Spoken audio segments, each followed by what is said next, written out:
اخوت فاؤنڈیشن پاکستان کا سب سے بڑا قرضہ حسنہ کا پروگرام کے بانی ڈاکٹر امجد ثاقب صاحب ہمارے درمیان موجود ہیں، اور حضرت واصف علی واصف صاحب کے اس قول کی عملی تصویر ہے۔ سرکار واصف صاحب فرماتے ہیں کہ تم زمین والوں کا خیال رکھو، آسمان والا تمہارا خیال رکھے گا۔ میں نہایت ادب سے ڈاکٹر امجد ثاقب صاحب سے گزارش کرتا ہوں وہ تشریف لائیں اور اپنا اظہار خیال کریں۔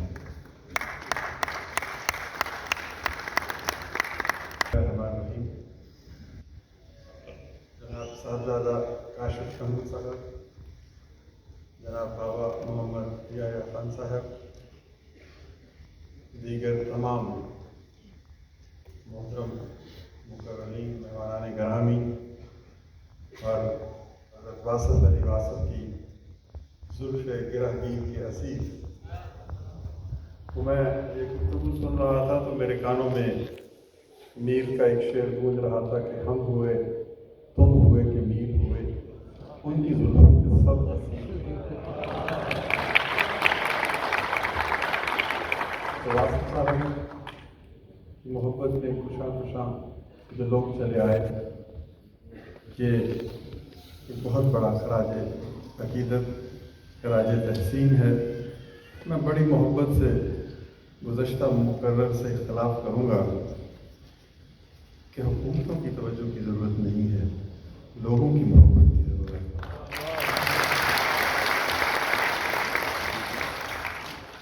تمنا درد دل کی ہے تو کر خدمت فقیروں کی، نہیں ملتا یہ گوہر بادشاہوں کے خزینوں میں۔ یہ لوگ زندہ ہیں، زندہ ہی رہیں انشاءاللہ۔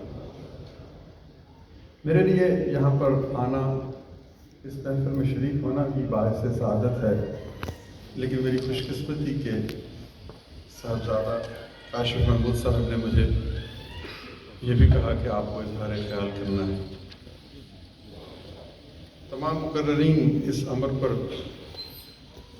فخر کا اظہار کر رہے ہیں کہ انہیں کسی نہ کسی حوالے سے واصف صاحب کی محفل میں جگہ ملی، اور میں اپنی بے بساطی اور بدقسمتی کا اظہار کروں گا کہ مجھے ان کی محفل میں جگہ نہ مل سکی۔ لیکن میں پھر بھی سمجھتا ہوں کہ میں ان کی کتابوں کے ورق ورق، سطر سطر اور لفظ لفظ کے توسط سے ان کی محفلوں میں شریک ہوتا ہوں۔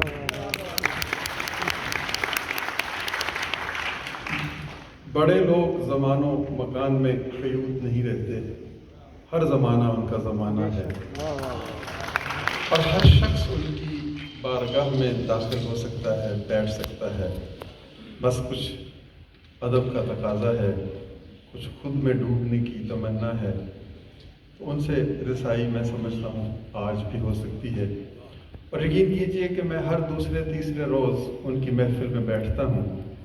جب رات کو کسی تھکے ہوئے ویران لمحے میں میری ہمت جواب دے جاتی ہے، اور پھر کبھی صبح کے وقت جب سورج کی کوئی کرن مجھے جگانے آتی ہے، تو میں یا ان کی کتاب اٹھاتا ہوں یا سوشل میڈیا اور یوٹیوب کے توسط سے ان کے در نیاز پہ دستک دیتا ہوں، اور زندگی کے بہت سے راز مجھ پر منکشف ہونے لگتے ہیں۔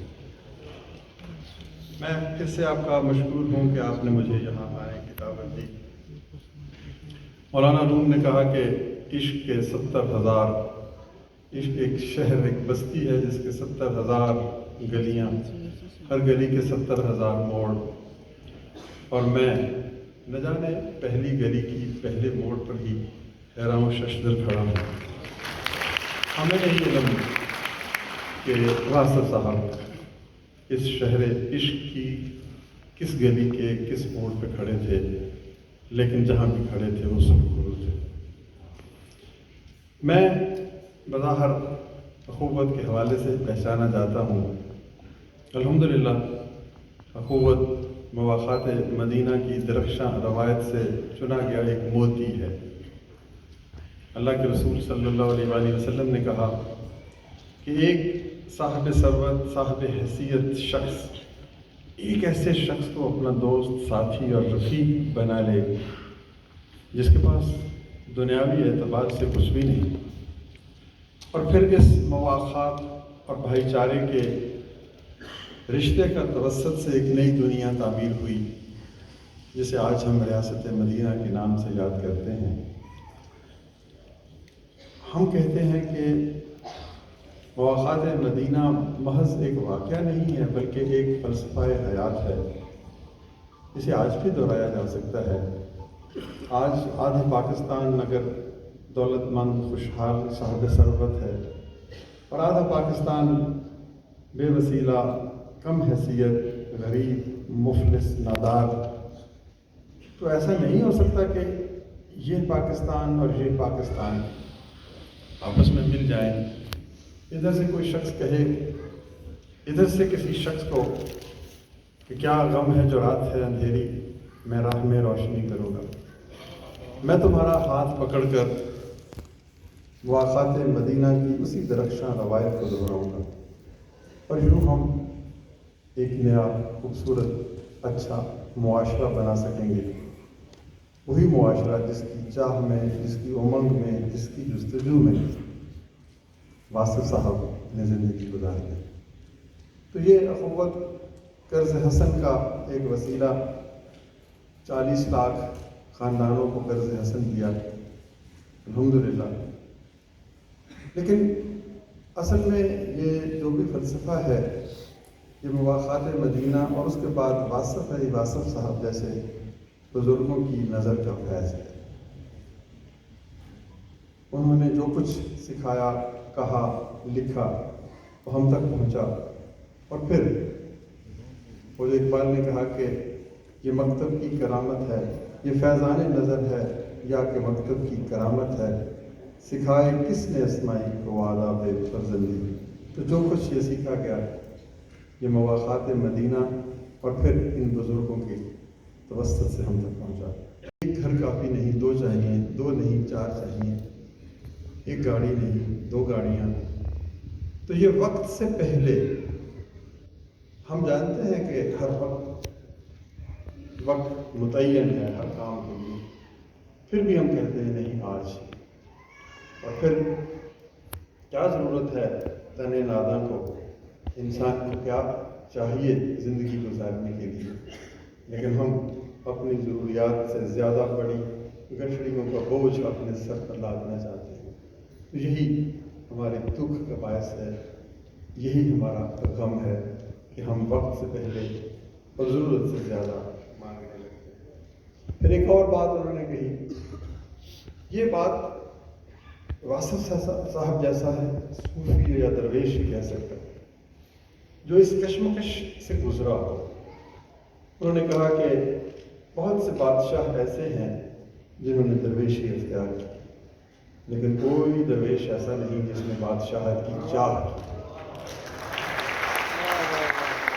یعنی انہوں نے چند الفاظ میں یہ راز فاش کر دیا کہ بادشاہت اور درویشی میں کیا فرق ہے۔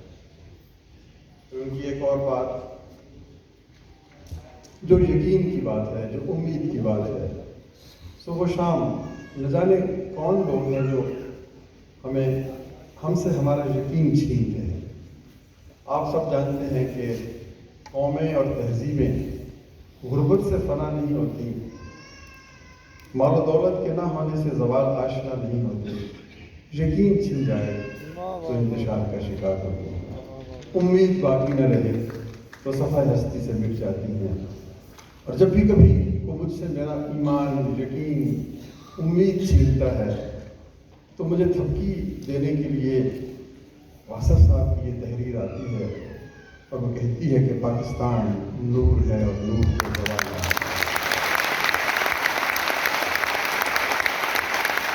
میرے سارے دکھ کم ہو جاتے ہیں، میری ساری مایوسیاں بھول جاتی ہیں، میری ساری الجھنیں ہوا ہو جاتی ہیں۔ مجھے وہ سب لوگ جو یہ کہتے ہیں کہ نہ جانے کل کا سورج طلوع ہونا ہے یہ نہیں، جھوٹے لگتے ہیں، چھوٹے لگتے ہیں، اور میں ایک بار پھر سے استقامت کے ساتھ کھڑا ہوتا ہوں اور مجھے پھر سے افق کے اس پار روشنی نظر آنے لگتی ہے۔ یہی وہ باتیں ہیں جو مجھے واصف صاحب کی محفل میں بیٹھنے کے لیے آمادہ کرتی ہیں، اور انہی باتوں سے میں طاقت اور جلا پاتا ہوں۔ آخری چیز، اخوت قرض حسن کا سب سے بڑا پروگرام الحمدللہ، اس میں ہمارا کوئی کمال نہیں، یہ اس فلسفہ کی فتح ہے جس کا نام مواخات ہے، اور یہ اس تصور کی فتح ہے جس میں سود سے پرہیز کیا جاتا ہے۔ اللہ تعالیٰ نے فرمایا کہ میں صدقہ بڑھاتا ہوں، سود کو کم کرتا ہوں۔ تو اس کا اگر اس عہد حاضر میں کسی نے مظاہرہ دیکھنا ہو، وہ اخوت کے ان 40 لاکھ گھرانوں سے رابطہ کر کے پوچھ سکتا ہے کہ تم مواخات کی شاہراہ پہ چلے تو کیسے ظلمت کے، جہالت کے، غربت کے بت تمہارے قدموں میں ٹوٹ کر گرنے لگے۔ اخوت نے قرض حسن کے بعد ایک اور چھوٹا سا کام کیا۔ ہم نے کہا کہ اگر قرض بغیر سود کے ہو سکتا ہے تو تعلیم بغیر فیس کے ہونی چاہیے۔ وہ مائیں جن کے پاس زیور ہیں اپنے زیور بیچ کے بچے کو پڑھا لیتی ہیں، جس ماں کے پاس زیور نہیں ہے اس کا بچہ کس دن پڑھے گا؟ اور کون نہیں جانتا کہ علم ہی تو نور ہے، علم ہی تو مشعل ہے، علم ہی تو شمع ہے، علم ہی تو زادراہ ہے۔ تو آج سکہ رائج الوقت یہ ہے کہ پہلے 10 لاکھ روپے جمع کراؤ اور پھر کمرہ جماعت میں داخل ہو۔ ہم کہتے ہیں نہیں، ہم اس اصول سے انکار کرتے ہیں۔ ہم کہتے ہیں پہلے کمرہ جماعت میں جاؤ، پڑھو، علم کے نور سے خود کو روشن کرو۔ 5، 10، 15، 20 سال بعد جب یاد آئے کہ کسی نے محبت سے ہاتھ تھاما تھا تو پھر فیس ادا کر لیں۔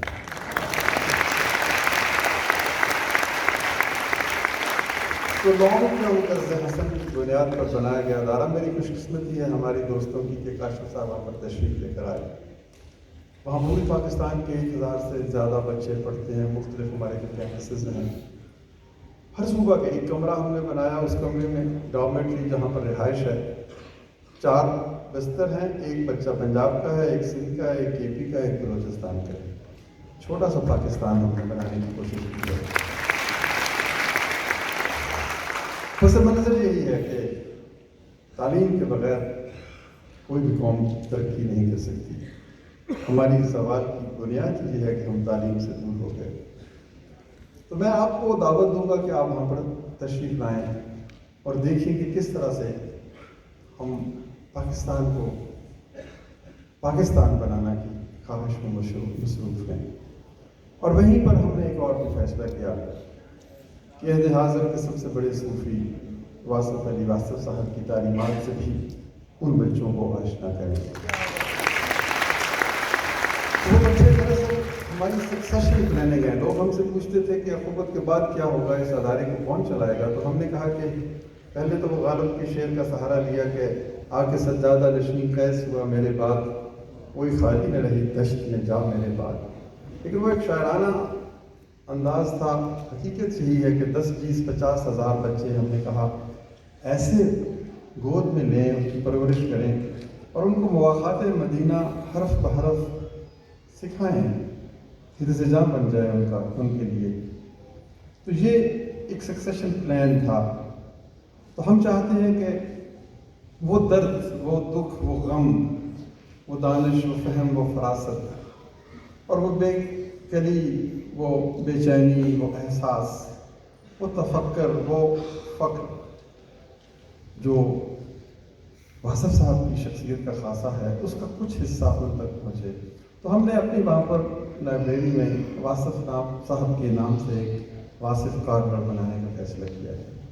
اس میں یہ کتابیں بھی ہوں گی، یہ ویڈیوز بھی ہوں گی، یہ ساری چیزیں ہوں گی، اور قطرہ قطرہ، کرن کرن، جتنی بھی روشنی واصف صاحب نے پھیلائی وہ مجتمع اور مرتکز ہو کر ان بچوں کو نور سے آشنا کرے۔ تو میں درخواست کروں گا